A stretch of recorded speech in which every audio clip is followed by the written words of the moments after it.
what was your take on being a drinking buddy when you're in a position of leadership? Did you find benefit in that? Did you avoid that? What route? Because I have found personally, I used to really press kind of almost trying to get to know people personally and friendly, and I've noticed as my career goes on, I steer away from that more now because I maybe it's from having to fire more people over the years. I just found maybe that's a little easier holding people accountable when I'm not just their friend, but maybe I'm off. I'm curious, what was your experience and your perspective on that?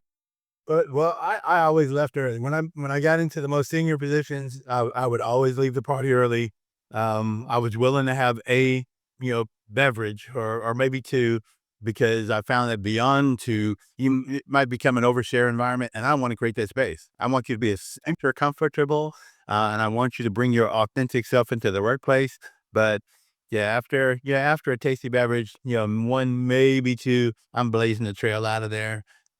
We there. I still speak at a fair share of evening events where there's a speaker and food and beverage and dance or band and so forth, and I'm still at the door, out of there, unless I have been asked to stay for another giveaway or whatever the thing may be, because it's important to have a measure of care that's palatable, but not a measure of familiarity that makes them so comfortable that they may speak out of turn.